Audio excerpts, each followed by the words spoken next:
Universitas Sulawesi Barat. Kami datang ke sini dalam rangka melaksanakan tugas observasi kami pada mata kuliah pengembangan kurikulum di sekolah dasar. Sebelumnya, kami mengucapkan terima kasih banyak atas waktu dan kesediaan Bapak karena sudah menerima kami dan mengizinkan kami untuk melakukan observasi di sekolah ini. Tujuan kegiatan kedatangan kami hari ini adalah untuk menelaah dan menganalisis profil kurikulum di sekolah ini, Pak. Iya. Oke, baik. Pertanyaan pertama, di sekolah Bapak ini menggunakan kurikulum apa, Pak? Apakah masih menggunakan kurikulum K13 atau sudah beralih ke kurikulum Merdeka? Ya, sudah beralih ke kurikulum Merdeka. Terus bagaimana cara Bapak menerapkan kurikulum tersebut di sekolah ini, Pak? Sejak kapan kurikulum ini mulai digunakan di sekolah ini? Iya, untuk kurikulum Merdeka ini saya terapkan baru 1 tahun. Ya, baru 1 tahun. Kemarin saya di kelas 4, kemudian beralih ke kelas 6. Ya, baru berjalan 1 semester ini. Ya. Jadi untuk kurikulum Merdeka ini banyak hal yang masih saya pelajari lebih dalam lagi, karena mengingat saya baru di kurikulum Merdeka ini, mengenal kurikulum Merdeka. Gitu.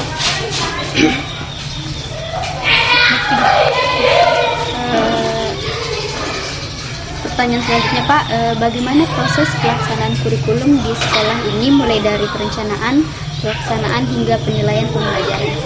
Ya, untuk perencanaan kita melaksanakan itu mulai dari KKG, ya, kegiatan KKG itu bersama-sama guru merencanakan semua, mulai dari modul ajar, terus ATP, semuanya. Kemudian pelaksanaannya ya masing-masing di sekolah melaksanakan kurikulum Merdeka tersebut. Dan yang terbaru lagi untuk kurikulum Merdeka dalam pembelajaran mendalam di sini masih baru rencana, karena sekolah lain baru ada yang masuk dalam pembelajaran mendalam. Sekolah kami belum masuk ke kurikulum tersebut. Kemudian untuk sistem penilaiannya ya hampir sama seperti sebelumnya.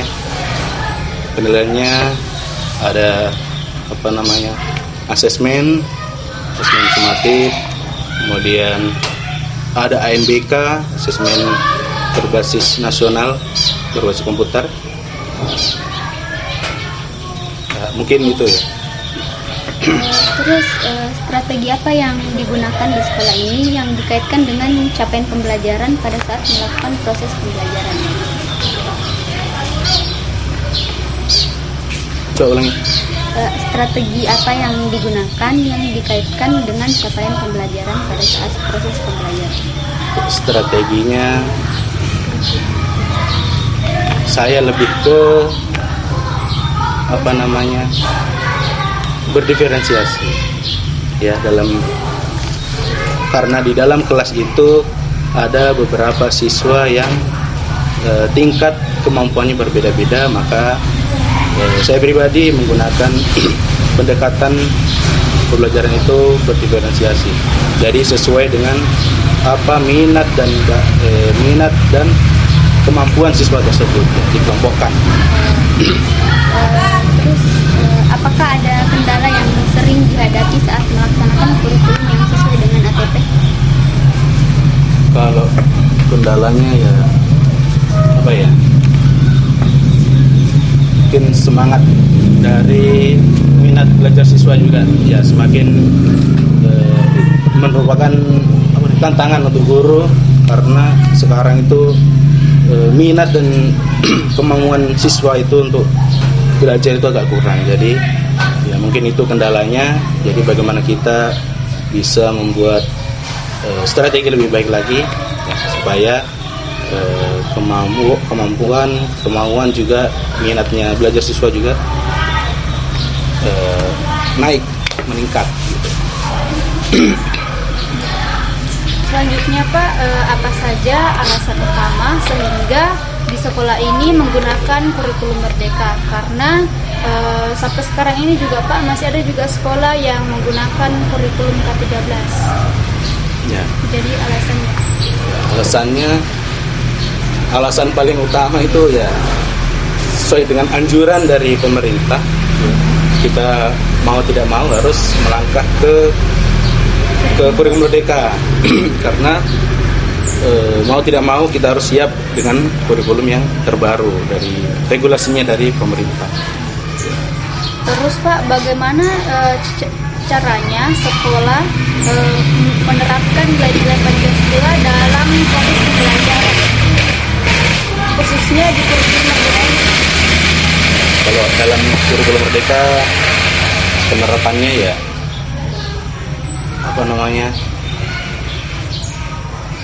kita melakukan praktek-praktek ke siswa ya, memberikan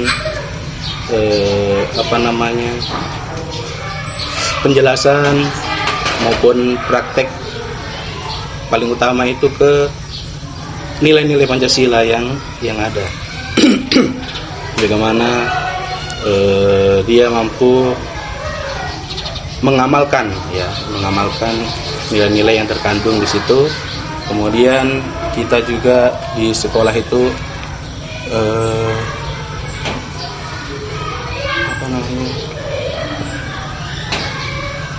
menyalurkan bakat dan minat siswa ya. Melalui kemarin ada P5 ataupun pengembangan bakat juga di sekolah. Terus Pak, apakah Bapak melihat ada perubahan atau perbedaan antara kurikulum K13 dan kurikulum merdeka Pak? Bisa dijelaskan Pak?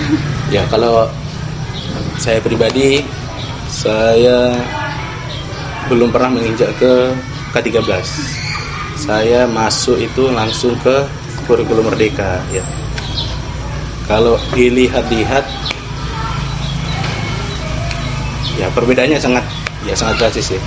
Karena lebih ke karakter siswa ini. P5 kurikulum merdeka.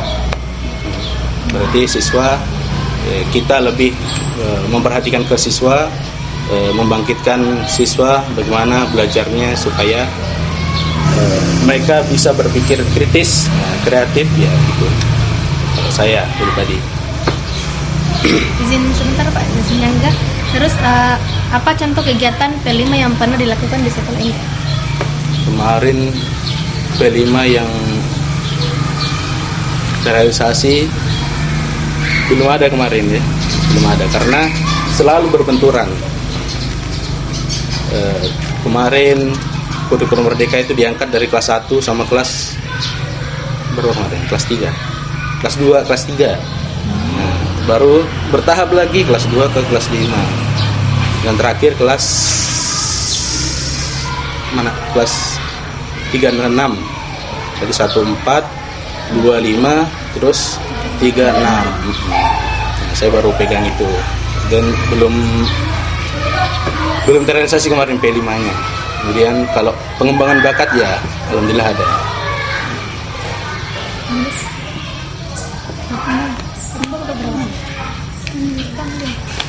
Nah, jadi Pak, prinsip apa yang Bapak gunakan di sekolah ini dalam proses pembelajaran yang sesuai dengan kurikulum merdeka? Prinsip.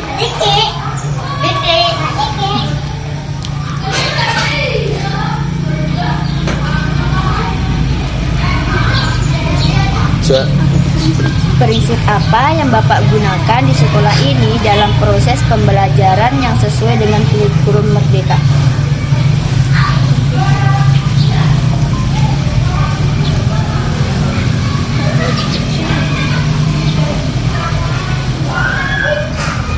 Next dulu. Nah, terus Pak, bagaimana cara Bapak mengajar agar setiap siswa yang seperti kita ketahui bahwa setiap siswa memiliki kemampuan yang berbeda-beda, tetapi bisa belajar dengan baik? Ya, kalau itu bagaimana saya bisa mengelompokkan. Awalnya saya melakukan asesmen sebelum masuk dalam pembelajaran, kemudian mengelompokkan sesuai dengan apa minat dan kemampuan siswa tersebut. Ya, kemampuannya misal mereka terkelompok dalam kelompok visual atau kinestetik dan atau auditory. Ya. Saya mengelompokkan ke 3 kelompok untuk melaksanakan pembelajaran berdiferensiasi. Jadi bagaimana cara Bapak membuat pelajaran ini jadi penting dan dapat dengan mudah dipahami oleh anak SD sehingga tidak terasa sia-sia? Bagaimana saya memberikan pelajaran kepada siswa dengan memberikan contoh real, ya. Memberikan contoh real bagaimana nanti kedepannya bisa dipakai ke kehidupan nanti bermasyarakat misalnya. Kemudian saat saya menjelaskan juga memberikan contoh-contoh ataupun dalam melakukan pembelajaran itu tidak serta-merta hanya dengan strategi ceramah saja, melainkan dengan tanya jawab, bagaimana, apakah ada pengalaman dari siswa yang bisa kita selesaikan bersama.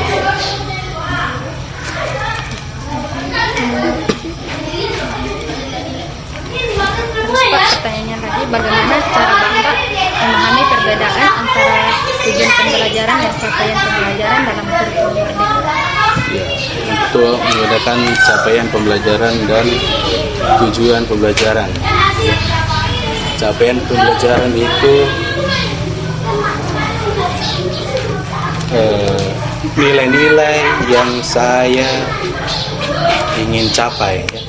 Kita cari, ada CP-nya sudah tersedia memang. Kemudian kalau tujuan pembelajarannya selalu kita berikan di sebelum pembelajaran itu dimulai. Kita ambil juga dari dari luar juga, dari internet.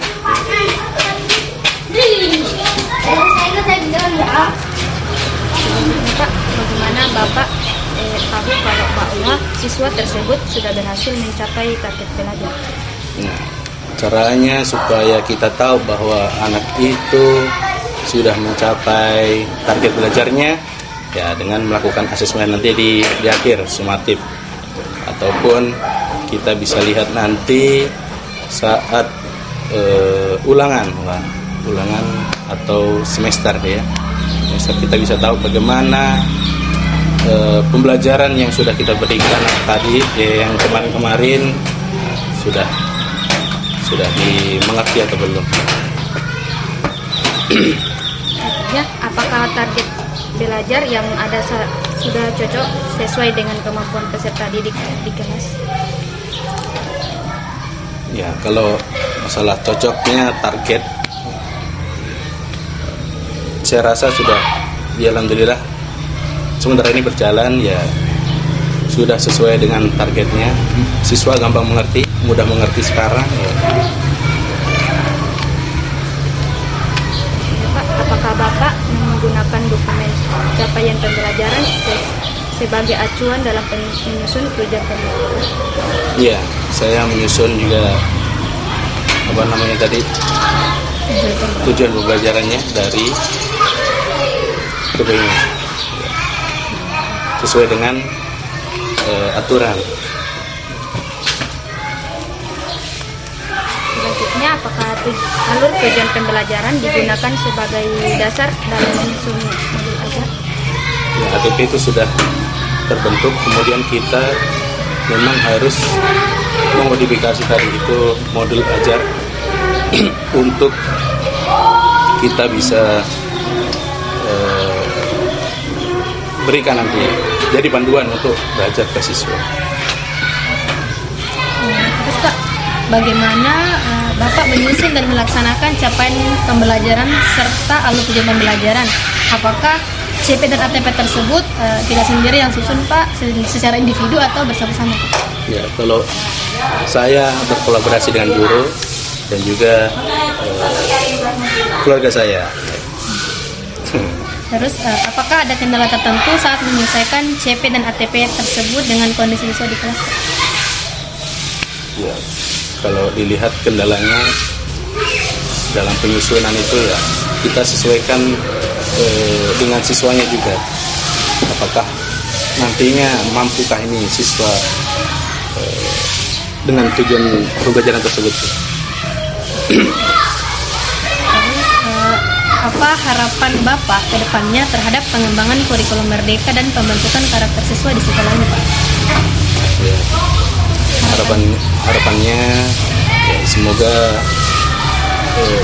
ke depannya apa yang kita berikan melalui dengan kurikulum ini, kurikulum merdeka nanti siswa dapat mempraktikkan langsung dengan hal-hal yang baik di masyarakat. Kemudian untuk kurikulum merdeka ini ya sudah cukup bagus, jadi mungkin tidak perlu lagi dirubah-rubah, sudah mantap. Terus apakah ada yang Bapak ingin pertahankan dari sistem kurikulum merdeka ini Pak? Yang mau dipertahankan itu dari sistemnya kurikulum merdeka ini, dari pengembangan bakatnya juga ya, itu sudah bagus. Kemudian siswa itu berpikir kritis terus kreatif, itu sangat membantu ya. Mungkin itu yang Oke baik, terima kasih banyak Pak atas waktu dan penjelasan yang sudah diberikan kepada kami tentang informasi yang diberikan. Informasi dari Bapak sangat membantu kami dalam memahami penerapan kurikulum merdeka di sekolah ini. Semoga hasil wawancara ini bisa menjadi pembelajaran yang bermanfaat bagi kelompok kami dan teman-teman sekalian. Mungkin cuma itu saja yang dapat kami jelaskan. Sekian dari kami. Wassalamualaikum warahmatullahi wabarakatuh. Waalaikumsalam warahmatullahi wabarakatuh.